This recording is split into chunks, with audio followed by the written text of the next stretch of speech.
Alors, je reviens vers vous, Diane. Vous nous parliez, présentiez tout à l'heure la plateforme All, donc, qui mixe cette approche donc, et transactionnelle et émotionnelle, Mmh. expérientielle. Tout à fait. Comment est-ce que vous innovez grâce au contenu pour justement apporter la bonne expérience à vos consommateurs et à vos clients? Ouais.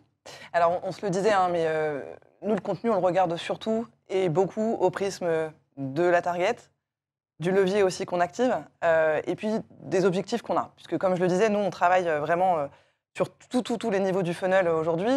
Sur la plateforme de distribution, on a vraiment un besoin de notoriété, donc on doit aller chercher de la compréhension, mais aussi de la considération auprès de potentiels futurs voyageurs, etc. Là où sur le programme de fidélisation, on est beaucoup plus dans de l'engagement. Avec effectivement beaucoup de plateformes de communication aujourd'hui. On a bien sûr le site, on a toute la brique CRM qui est extrêmement importante, surtout au regard d'un programme de fidélisation à cette échelle internationale.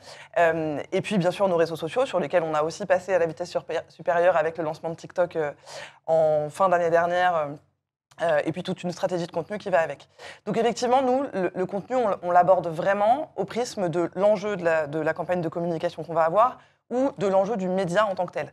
Créer du contenu en SEO pour s'assurer que le référencement du site est optimal, on ne le travaille pas du tout de la même façon que de créer du contenu sur TikTok, on s'en parlait, ou demain en CRM pour aller travailler l'engagement de nos membres qui ont à plus forte valeur dans le programme. On ne travaille pas du tout de la même façon. Donc on prend tous ces éléments-là en perspective. On se base aussi beaucoup sur la data. On en parlait tout à l'heure pour s'assurer qu'on travaille les bons éléments de message aussi auprès des cibles en fonction de ce qui leur plaît, de comment est-ce qu'effectivement ils réagissent face à ça.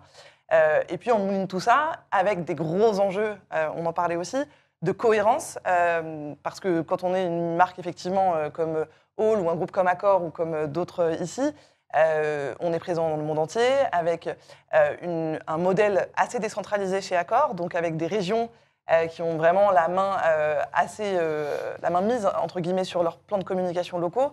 Et donc nous, tout l'enjeu au niveau global, c'est de s'assurer qu'on a une cohérence des messages, parce que quand on parle de travailler la notoriété et de travailler la compréhension, on se dit qu'il faut avoir des messages qui sont extrêmement simples, extrêmement clairs et très facilement compréhensibles, et surtout qu'ils soient cohérents mondialement. Mhm. Et ça, c'est en même temps une force et en même temps un challenge, dans la mesure où on sait que le contenu, il est d'autant plus pertinent quand il est localisé, quand il fait référence à ce qui se passe effectivement dans une région, dans un pays.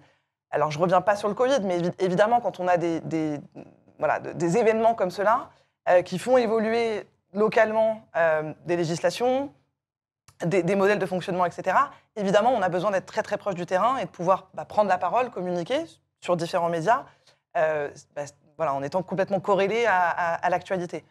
Et en même temps, tout ça au prisme d'une marque qui est encore assez jeune, mais qui doit grandir, qui doit se faire comprendre et qui doit imposer un peu aussi son style, entre guillemets, et puis faire sa place sur un marché qui est aussi très concurrentiel. Donc voilà.